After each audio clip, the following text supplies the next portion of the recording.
wonderful as always to see so many of you greeting each other from all around the world. And I'm really excited that you're here to be with us today for our very special event with Vidyamala Burch. And Vidyamala, it's lovely to have you with us. Thank you so much for making time for this evening. Good. I hope I came on screen at the right moment there.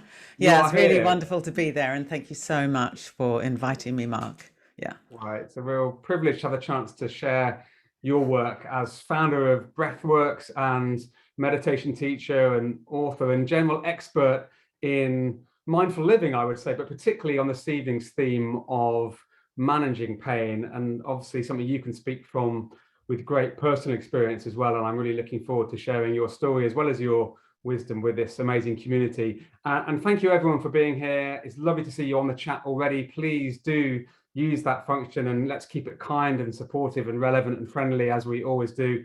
There's also the Q&A function, so please feel free to add a question you'd like to ask Vidyamala on this topic, and we'll certainly get to lots of those. And you can also vote on each other's questions if there's one you'd like to see particularly answered. So we're going to have a fairly informal but hopefully really enlightening conversation. We're also going to do a few interactive things together as a community, and then there'll be time for your questions. So I wanted to start by really asking you, Vidyamala, to share maybe a bit about your own journey, because I think it's both very inspiring but also really relevant to this evening. Yeah, so I've come to mindfulness for pain through the School of Hard Knocks. I injured my spine, first of all, when I was 16, which was 45 years ago, I realized today when I did the maths.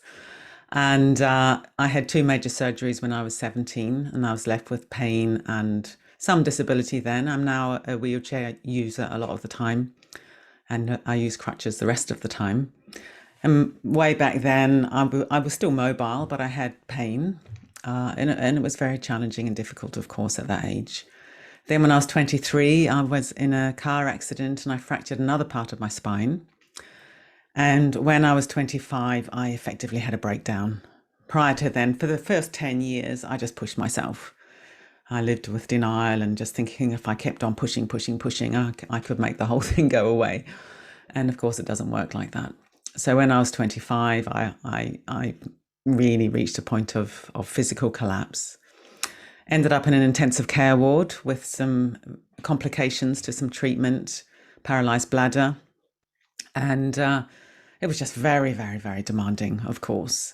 And I had some experiences while I was in the hospital that profoundly changed my life and set me off on the journey of using the mind and the heart to help me manage my body, I guess. So one experience was a real dark night of the soul where I was on absolutely unbearable pain. And I got very obsessed about how I could get through till the morning. So that became my major, oh my God, how do I get through till the morning? And then at a certain point, a voice came in. It was really remarkable. I have no idea where this voice came from. And the voice said, you don't have to get through till the morning. You just have to live this moment. And this one, and this one, and this one. And my experience changed. It went from being tortured, tight, hugely distressed, very tense, to the glimmerings of confidence. You know, I wouldn't say it was easy, but my experience changed. And I thought, yes, I can do this. I can live this moment.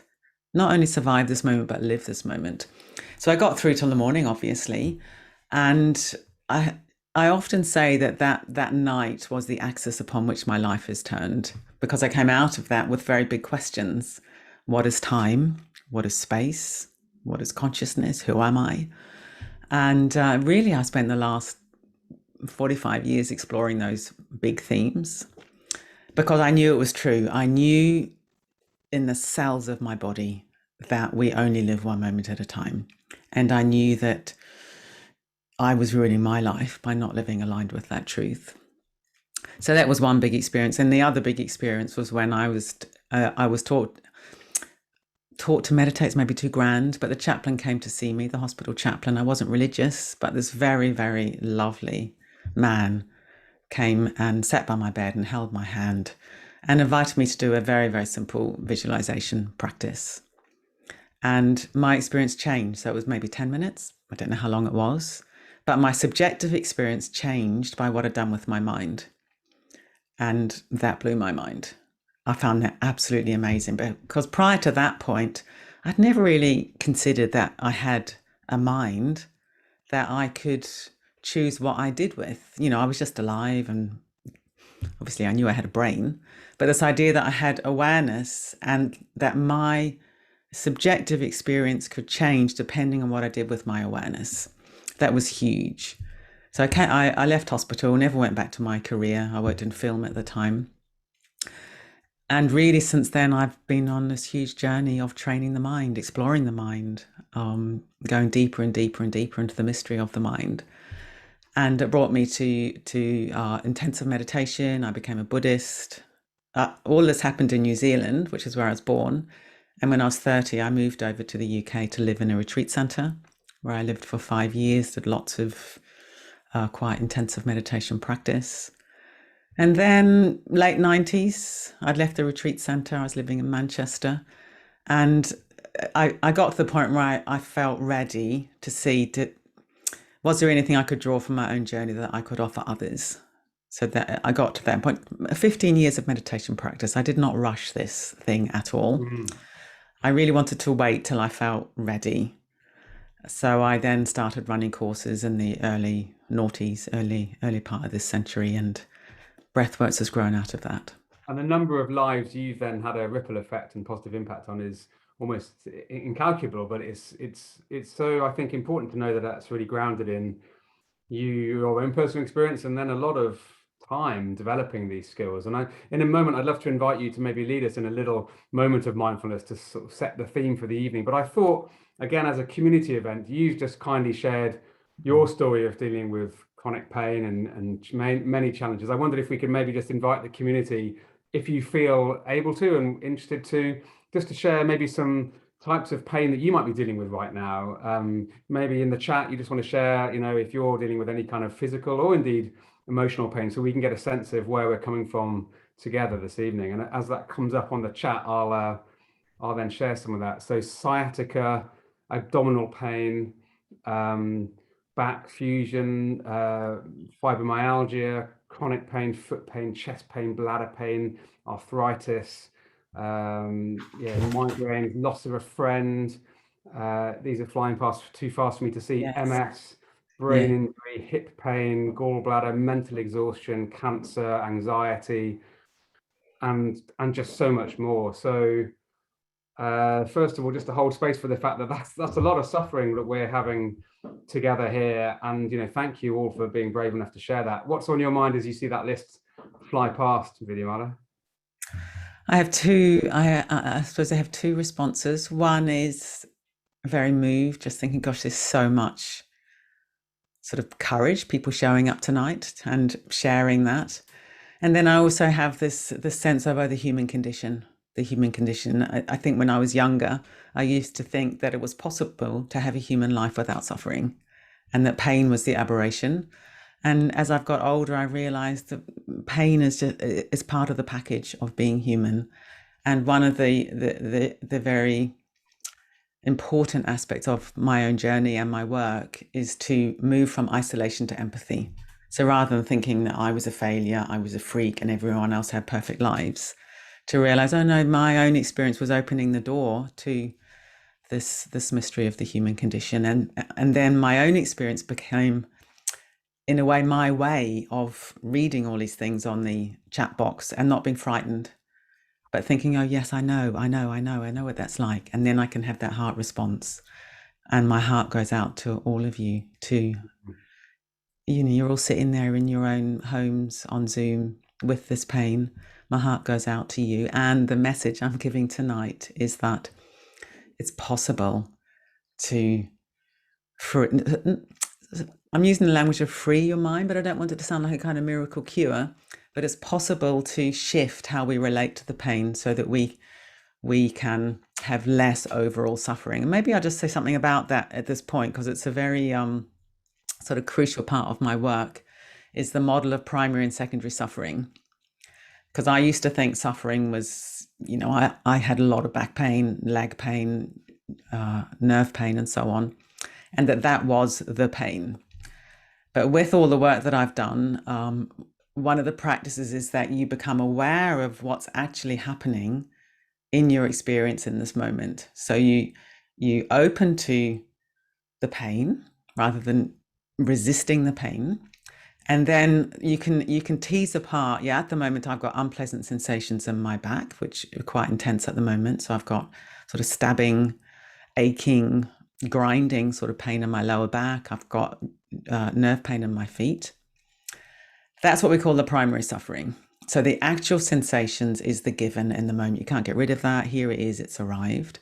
But what we normally do is we automatically resist. So we automatically contract against those unpleasant sensations.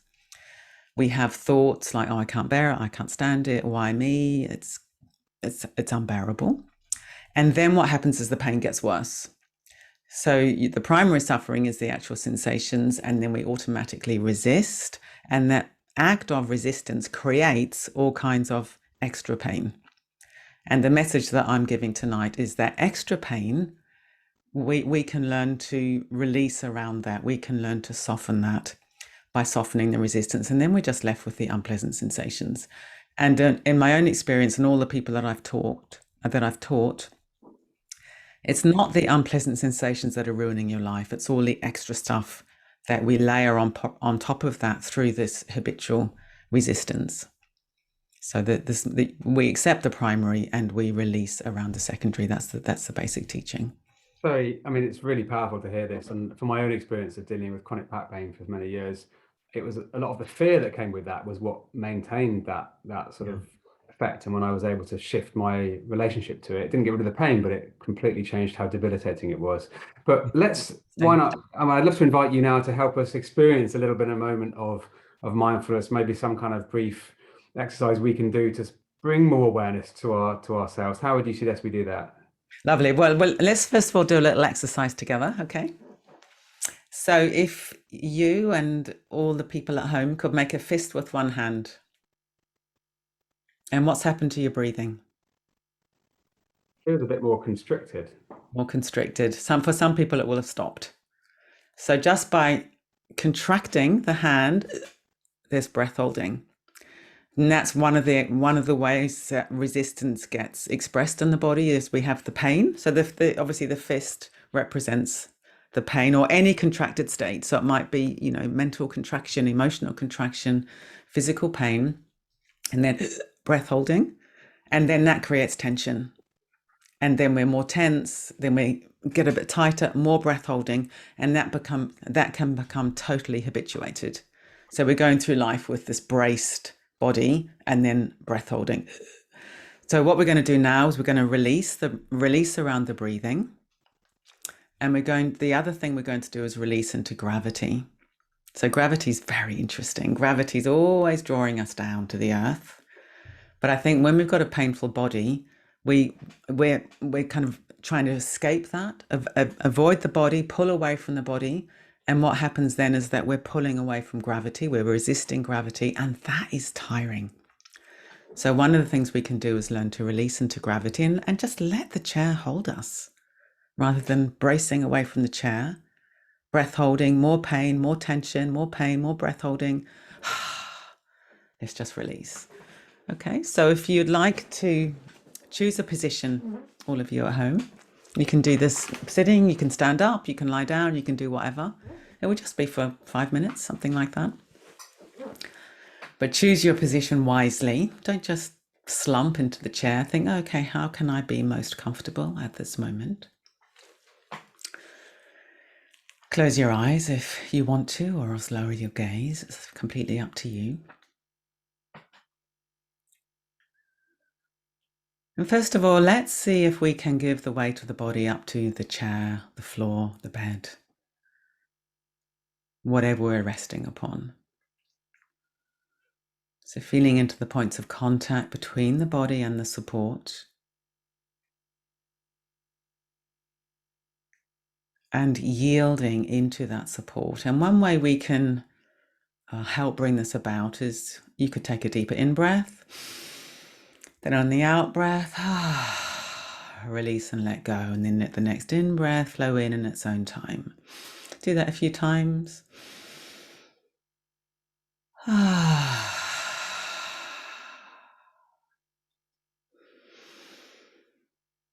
your own time.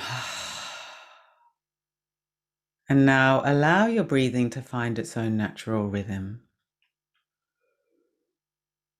Let your breathing be natural. There's no need to breathe in any special way. And as we breathe, seeing if we can continue this experience of yielding into the support and letting gravity hold us, letting gravity support us. As soon as we do this, we're softening some of that resistance, some of that bracing, some of that guarding.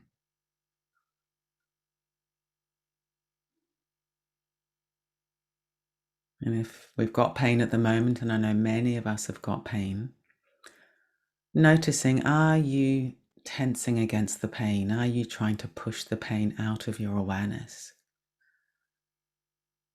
And what would it be like to include the pain in your awareness, not over focusing on it, but let it be part of your experience?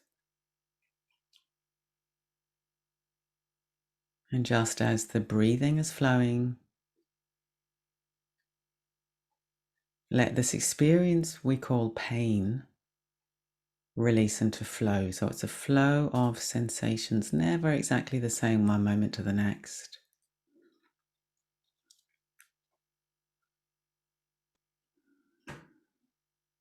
So we're resting, breathing, releasing, flowing.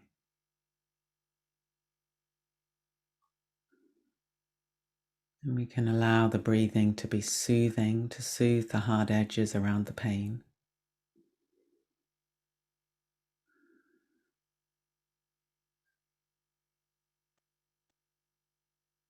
At any point it becomes overwhelming, then broadening awareness, being aware of the room that you're resting within, any sounds, being aware of the whole body,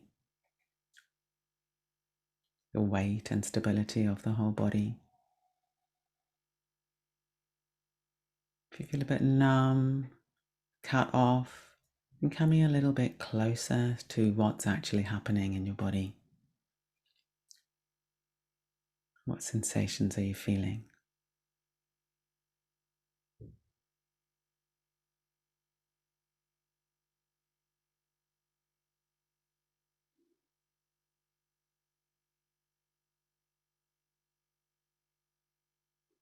We're going to finish in a moment because we've got plenty of other things to do in this hour and things to talk about. But before we finish, seeing if you can form an intention to stay with gravity, stay resting into gravity for the rest of the session, and to notice when you're holding your breath and seeing if you can release around that. There's a really great little saying, when in doubt, breathe out. When in doubt, breathe out. Just let your out breath go all the way out and let the in breath flow in its own time. So that's the invitation for the rest of the session, to stay inside your breathing and stay with gravity. So opening your eyes when you're ready. If you've been lying down and you might want to come back to the screen, or of course you can just stay listening from the floor. Thank you so much. That was really helpful for me personally. I found that I was holding tension in my back that I hadn't really been aware of until I drew attention to it, and actually in bringing that attention, somehow it released a bit. I wonder if we could maybe just invite the community to share anything that they noticed from doing that exercise with you. So again, folks, if you'd like to use the chat and just share whatever that felt like, whatever that helped or brought up for you, that would be lovely to see. So I'm seeing feels like a massage. Release was great. Breath is an anchor, very soothing. Presence, calmer, letting go. Back pain has eased. Tingling in the hips. Shoulders were up near the ears. Peace, freeing, And what in tears. Yeah, lovely to see. So the person whose shoulders were up near the ears, did they release as you dropped into the practice? Obviously, I think they realised that they maybe had a Yeah. chance to have some awareness. I certainly know that I hold a lot of strange tension in my shoulders sometimes. Yeah, I mean, more about tears, more about Oh, yes. relaxing, calm, less tension. So thank you. Even at this very short interval into our time together, that's clearly already affecting people. Amy, I've can I heard just you say say a phrase. something quickly about that Oh, please. seeing all these comments, I mean, that was probably 3-4 minutes. That was so quick. And that straight away, so many of you noticed the benefit of even just a short practice.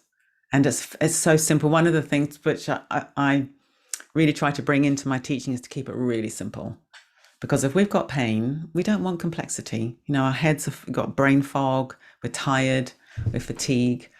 And mindfulness can be so simple. You know, it's that awareness coming into the body, coming into the moment, resting, and peeling away all those automatic secondary reactive layers.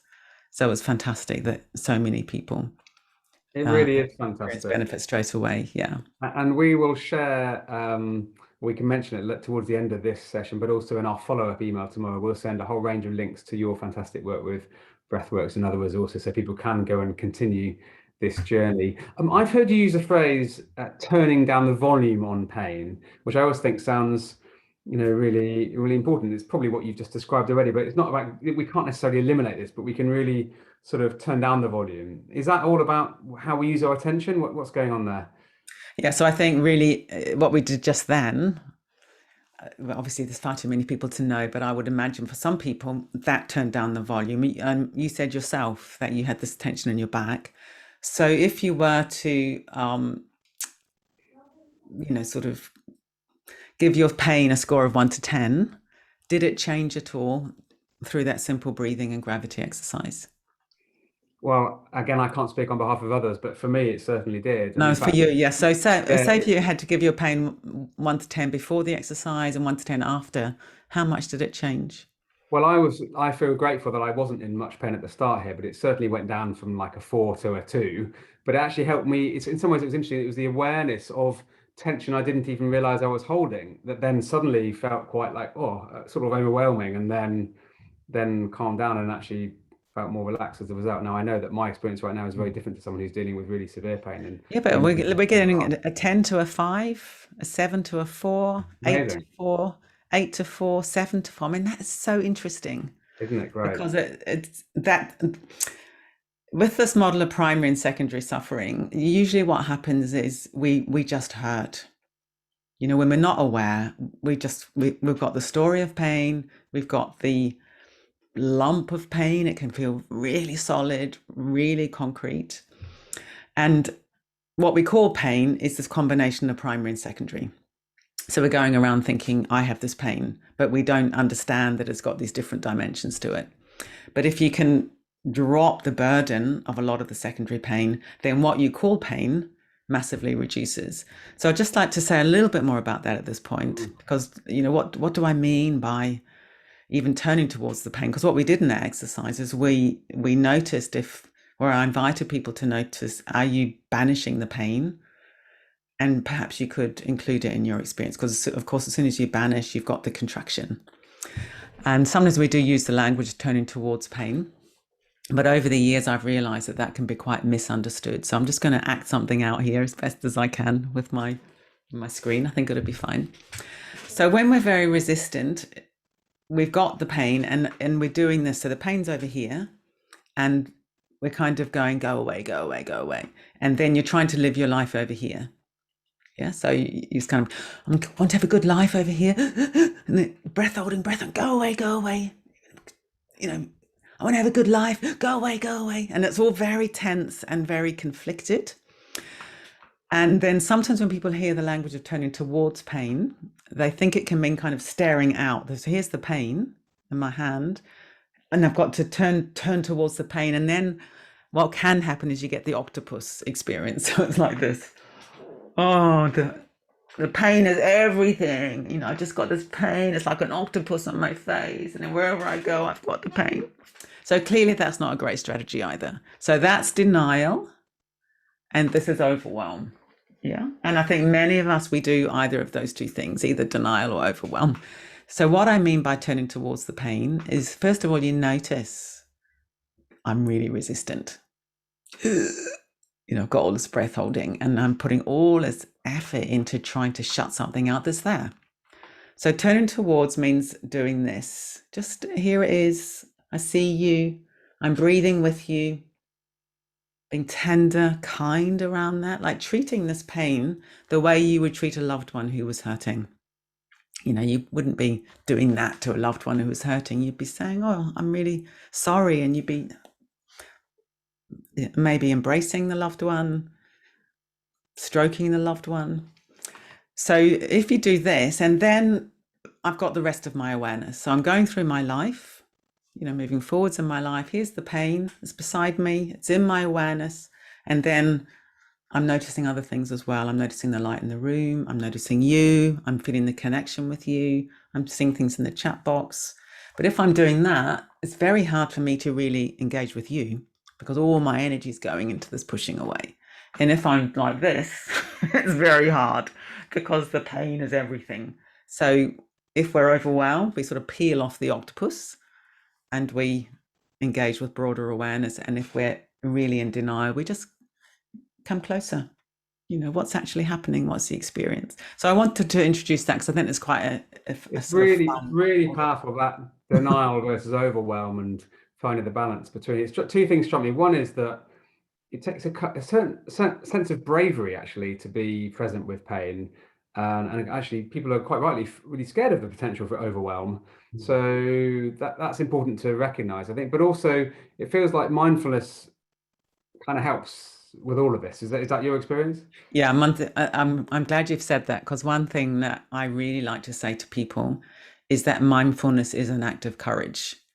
I think sometimes people can think mindfulness is a bit sort of soft and fluffy, maybe, but I think it's a hugely brave thing to be willing to be present to one's experience.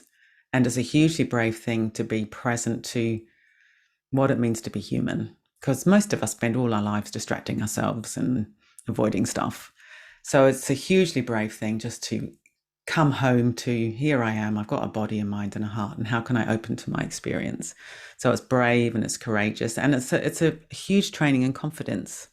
That's another thing I really like to say to people, that this ability to sort of land in your life and not be pushed around by things, that really builds confidence and strength. I mean, I'm a way more confident person now than I was 20 years ago. And that's not because you're free from pain, is it? That's interesting to note as well. Very important point. Thank you for saying that. I still have pain. Yeah, I still use medication for my pain. I use less medication than I used to. But, it's not a kind of miracle. It's a way of being where I have a really good life now, even though I have pain. Yeah. But I still have pain. But I have less secondary suffering. Yeah. It's really important to see that if the primary suffering is still there, you can still have turned down the wider suffering. Definitely. Now, mindfulness is obviously the key, and I know that when we send the follow-up resources to people tomorrow, they'll be able to find ways to learn and practice through breathworks and other things that you can share. But I've also heard you talk about, beyond mindfulness, there are also some sort of life skills that really help with pain management. And I know you have this lovely acronym, HEALS. Would you maybe like to share that with us? Yeah, so thanks for asking about that. And this is something that's emerged in the later years of my teaching, and now I say I don't think mindfulness is enough, which is a bit of a kind of heretical thing to say as a mindfulness teacher. But mindfulness enables lifestyle change. So what HEALS stands for is healthy eating, exercise, awareness, love and connection, and that includes connection with nature, and sleep. And what mindfulness does, it's the keystone. So it's awareness right in the middle of the HEALS acronym. And mindfulness enables us to be disciplined, enables us to make wise choices. But what I found in my own experience is my life my quality of life has improved beyond all recognition. And that's by making lots and lots of small changes across a broad front over a long period of time. Yeah, so improving my diet, and I don't advocate any special diet, but being mindful of what one's eating, having as healthy a diet as possible. I exercise appropriately. So I do some cardio, swimming, to get my heart rate going. I do stretching, I do strengthening exercises, quite sort of limited, obviously, because of my disability, but I do what I can. And then I value my relationships. There's lots of evidence that having quality relationships is good for our health. I try to get out into nature. Lots of evidence that that's good for our health. And I work on my sleep hygiene, as it's called. So trying to go to bed at roughly the same time every night, trying to turn off all my digital devices a while before I go to bed. And when I first started to meditate, I'd meditate for 20, 40 minutes a day, and then my life would go mad off the cushion, as we say. So I had all these not very helpful habits around booming and busting and not going to bed early enough and all those kind of things. So now I very much see mindfulness as the central pillar of looking at your behavior, if you like, across these other central pillars of diet, exercise, relationships, and sleep. Yeah, that's lovely to hear, and actually such a great fit with all the work we do with Action for Happiness. And hopefully some of that really resonates with people who are part of this movement and community already. And I love the fact that you're describing basically how lots of little things that we do on a daily basis can add up to really make something meaningful happen. But also that awareness, that mindfulness is the sort of, I think you said, keystone to being I think able it to is because all those other domains require choice. And I see the behavioral outcome of mindfulness as choice. If you know what your mind is doing, if you're able to watch your thoughts, and one of the things we say in mindfulness is learning to look at your thoughts and emotions rather than from your thoughts and emotions. So rather than being completely identified with what's going on, it's as if you're able to step back and think, oh, I'm having an angry thought. Oh, I'm having a thought that I don't want to go to bed now. And then you can choose, do you act on that thought, or do you have another thought that's a more helpful thought? So it's very, very empowering. It took me many years to disassociate these things. Instead of I am angry, it's I'm experiencing anger right now. Yeah. And getting really curious, like, well, what does that feel like? What's it like in the body? What's the experience around the heart? And it's so interesting to just watch the thoughts flying through the mind. And the classic image is that awareness is like a blue sky, and the thoughts are like clouds passing across the sky. So one learns to rest in the blue sky of awareness rather than being completely identified with the thoughts. Now, I want to get to the questions because I sense that the audience will have lots of things they want to ask you, and I can already see some great questions. So do feel free to add your own and vote on each other's. But there was just a couple of things I wanted to make sure we cover before we go into that. So first of all, within the Action for Happiness community, there are lots of people who really care about others, and they're supporting their families, their friends, their communities, their workplaces to try and create a happier and kinder world, which is what we're all working towards. And so how can we help others who are dealing with chronic pain? Many of us have loved ones who are in pain, and it's sometimes really hard to know how best to support them. Yeah, that's a really great question. I think to some extent it's having this courage we're talking about tonight to learn how to work with one's own pain. And it might be physical pain, it might be emotional pain, it might be existential pain.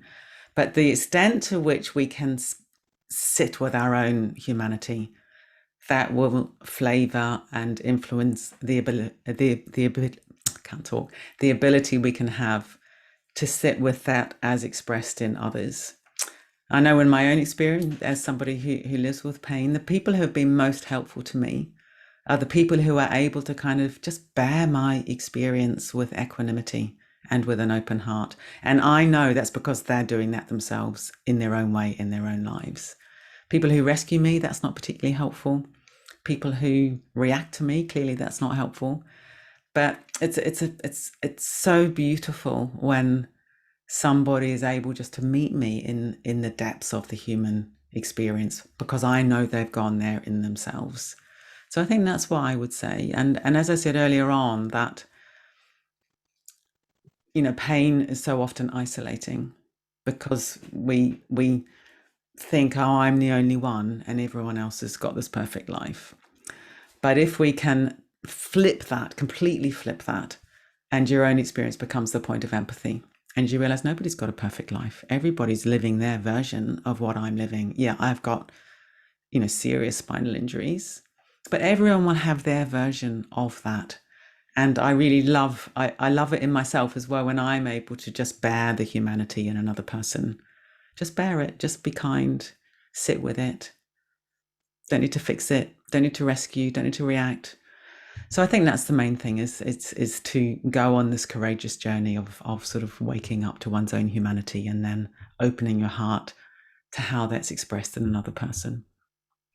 I found that such a moving and powerful answer. Thank you. And it makes me think maybe we could do one other short little interactive exercise before we come to questions, because you've talked about this common human experience. And in fact, what we've seen in the chat this evening is just how much this is Exactly. something that's shared by us. Is there something we could do around another maybe breathing or relaxation exercise that helps us see that this is a sort of shared experience in some way?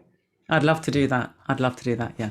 So everybody, if you again just choose your position. In fact, what I'm going to do, I'm going to stand up now because I wanted to say at the beginning I use a timer on my watch, and when I've been sitting for 20 minutes, I stand up because that's really good for my body to move. So if you want to stand up now, I'd really encourage you to do so. I'll just mute myself for a minute because my desk makes a lot of noise.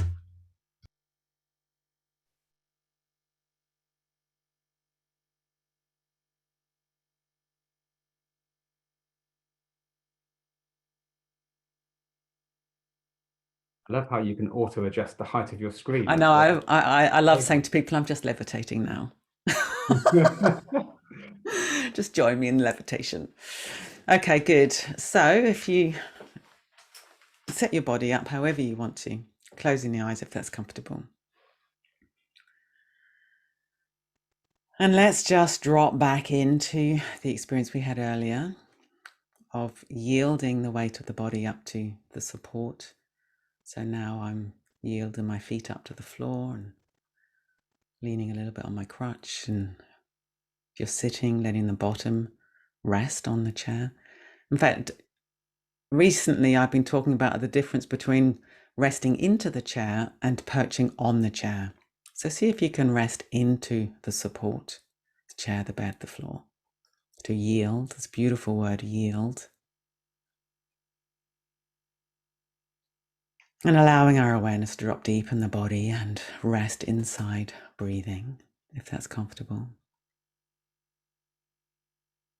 You're looking for softness in the body. And again, if you've got pain, and I know many of us have, see if you can invite it into the space and finding that middle way between denial and the octopus.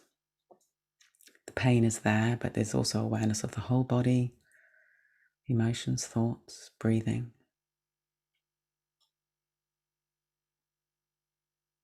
See if we can bring tenderness to our pain, meeting the experience of pain the way you would naturally respond to a loved one who was hurting. Tenderly and kindly and softly.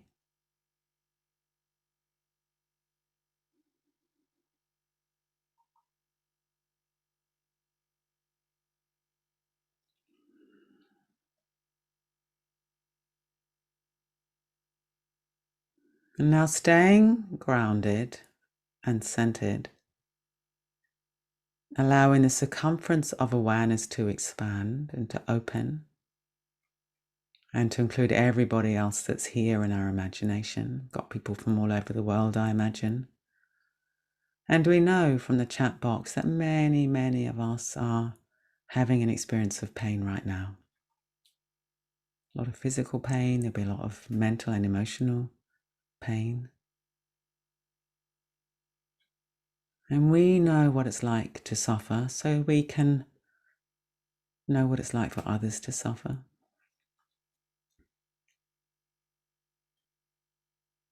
The tenderness we feel for ourselves, let's extend that to everybody here.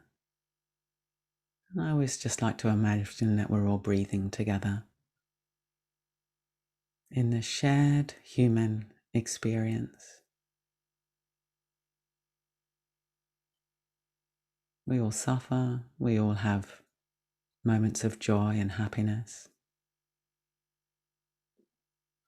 We all tend to resist and contract against pain and make it worse in the process, and we all have the potential to be free of that. So rather than being in your own home and thinking that all these other people are strangers,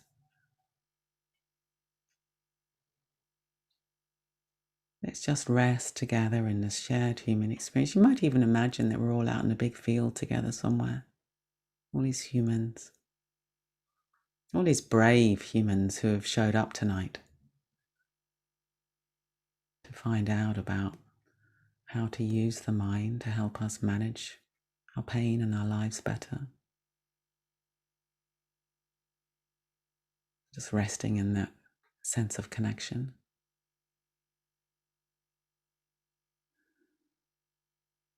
And again, if you're tipping into overwhelm, then broadening awareness, feeling the stability in the body.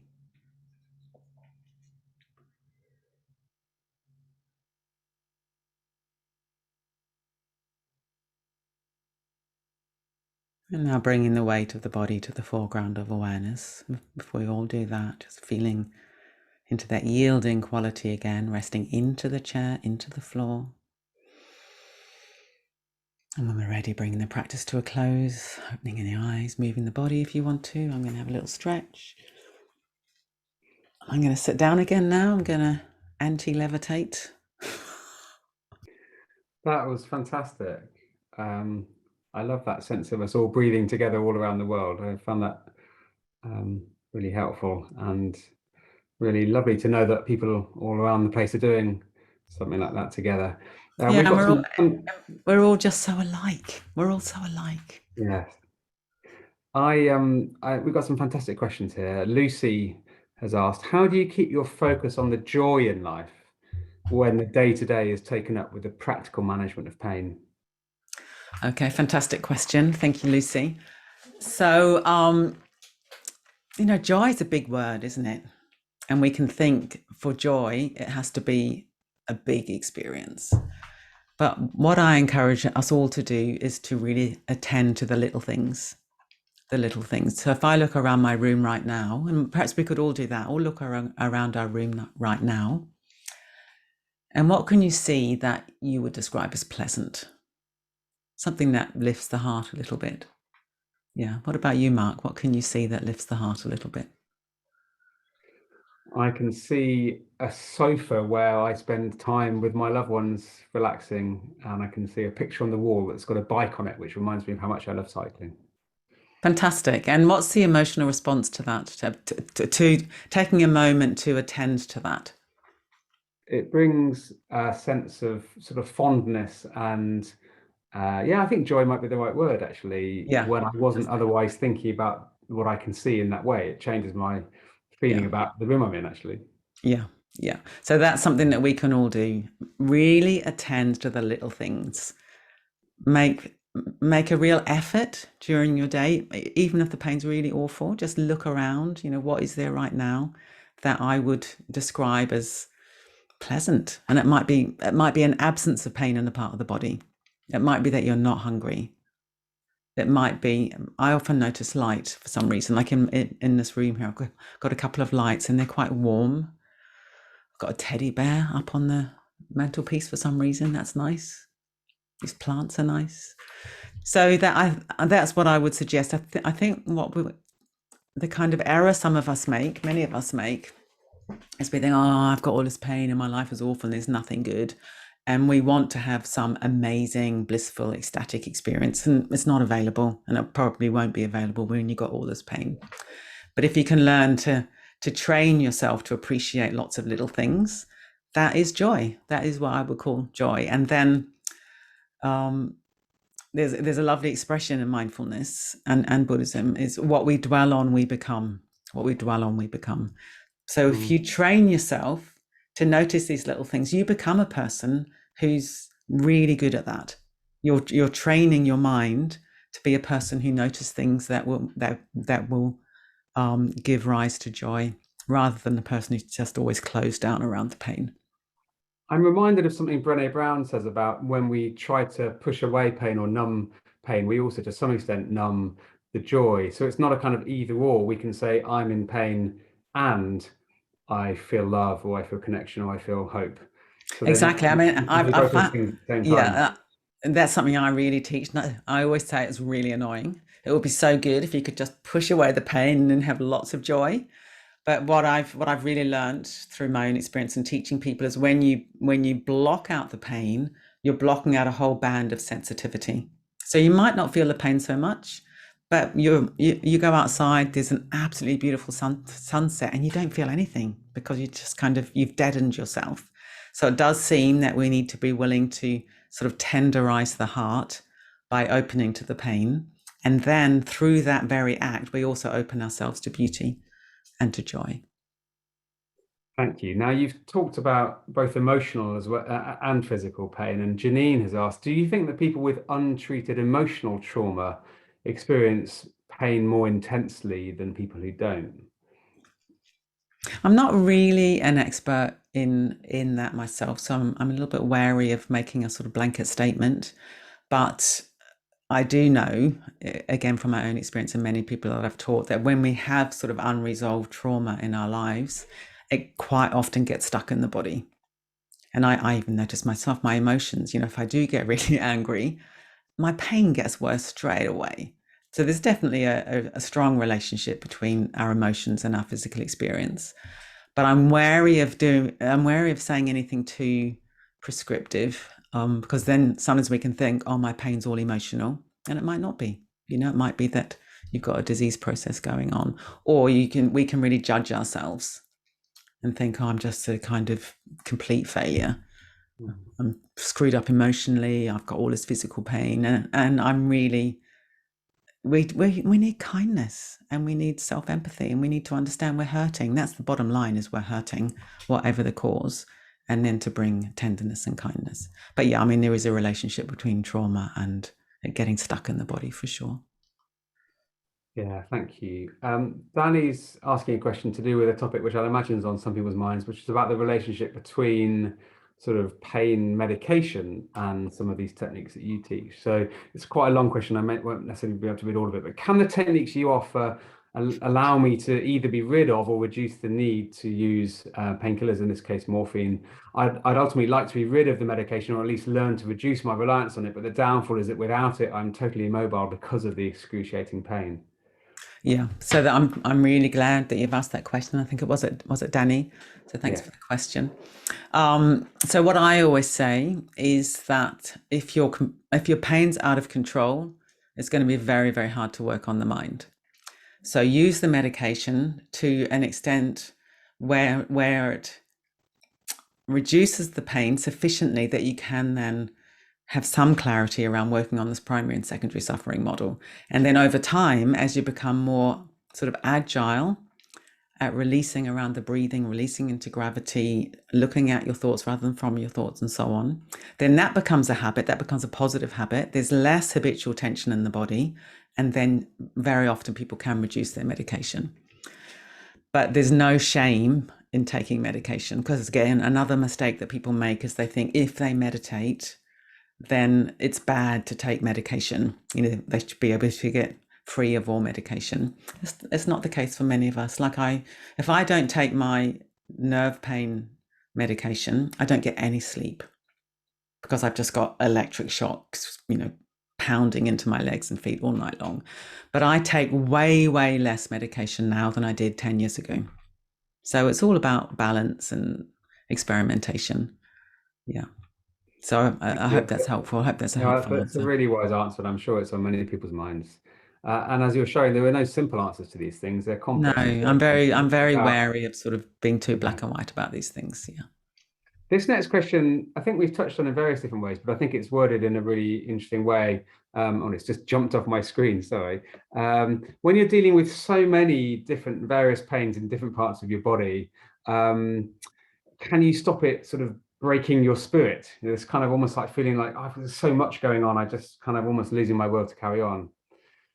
I think so. Yes. Yes. And again, it's not mindfulness isn't a panacea. And I've had many dark nights of the soul. So it's normal and it's human to feel broken by your pain from time to time. That's completely normal and human.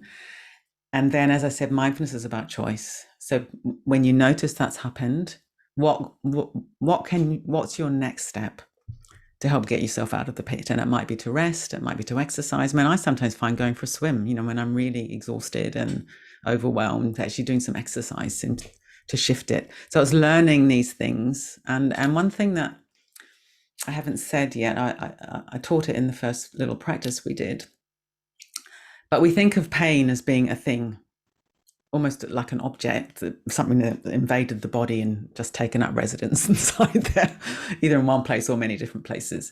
But pain is a label for an experience which is always changing. So when we really investigate the pain, you'll notice that it's a flow of sensations and it's never exactly the same one moment to the next. So part of the profound sort of reorientation around pain is learning to rest in this much more sort of fluid experience, and then there can be openness around it, a little bit more openness around it. So when you find yourself falling into the slough of despond, I love that expression, you really just going into a pit of, oh, it's all too much and I can't stand it.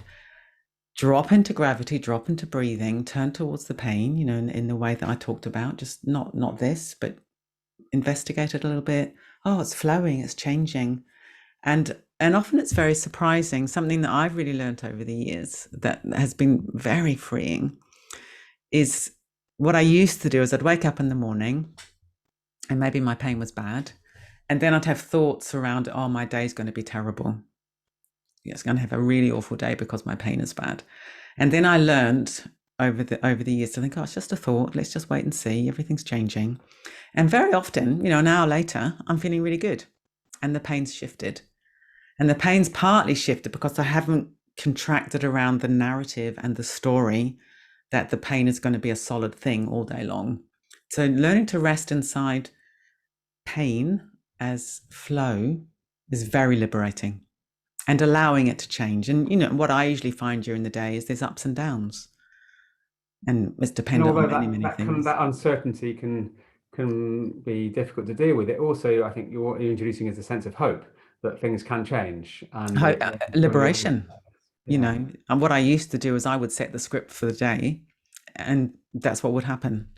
But when I really learned, oh, it's just a thought, let's just wait and see. And pain is subjective.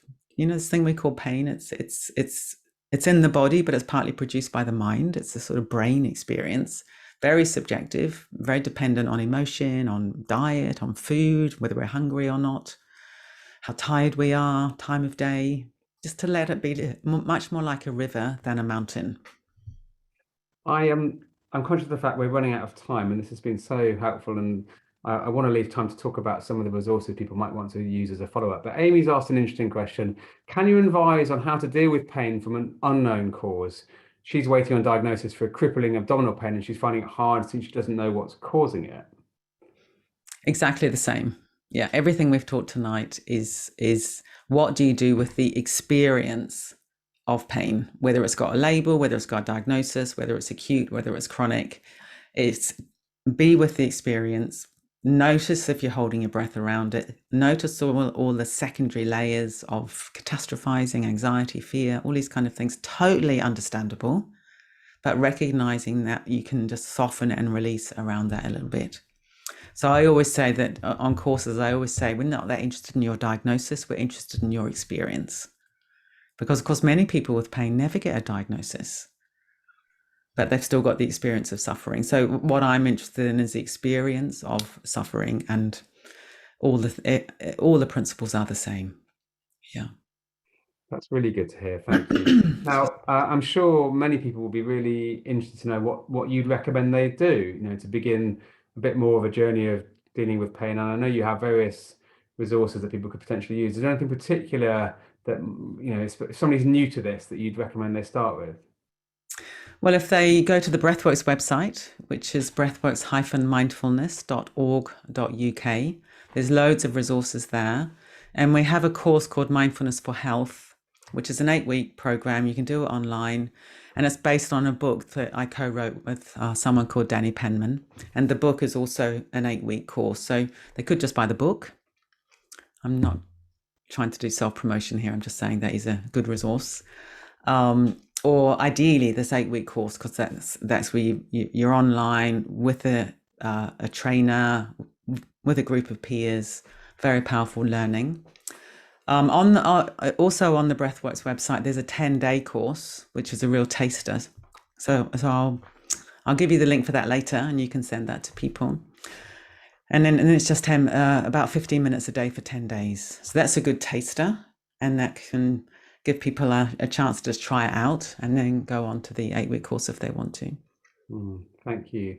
And I've touched on this earlier, but I just wanted to share that, my own personal experience is one where I, for many years, dealt with really chronic back pain and couldn't get out of bed sometimes, and had to stop all of my sporting activity, and was, days where I was just in pain all day. And it was through learning mindfulness techniques and changing my relationship to the pain and being able to sort of breathe into the pain that I went from being sort of almost unable to do anything to being back able to walk and then run and then play sport and then live a normal life again within actually a space of months. Now, I'm not saying that, again, you've talked about there's no miracle cure here, and there isn't, but actually I hadn't realized how much my mental tension was causing real physical tension, which was causing real pain. And I didn't have any of that awareness, and even a little bit of it made a really big difference for me. So I'm so grateful to everyone for participating in this event this evening, for all of the amazing things people have shared on the chat, the honesty, the bravery, but particularly grateful to you, Vidyamala. It's been an amazing amount we've covered together this evening, and very practical as well as inspiring. Is there any sort of final thought or advice you'd like to leave us with? I think probably, I was really struck when we did that first short practice with a lot of the comments, how effective that was. So people in my own journey, I talked about living in a retreat center and doing all these intensive meditation retreats and so on. But you don't need to do that. Really, it's awareness, just knowing what your mind is doing, knowing what your emotions are doing, knowing what your body's doing, and make choices. Make choices. So one of the sayings in mindfulness is learning to respond rather than react. So, you can all do it. I think that's the main thing I want to say. You had a taste of it tonight. It was powerful for many of you. You can all do it, and it really works. I think that's the other thing I want to say. So maybe a couple of slogans to end with, that when in doubt, breathe out. If you really don't know what to do with yourself, just breathe out, because there'll probably be all kinds of breath holding going on.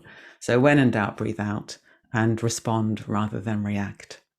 And then the other thing that I mentioned tonight, my life has changed beyond all recognition, because I did a lot of helpful things across a broad front, tiny little incremental changes over a long time. So change is possible.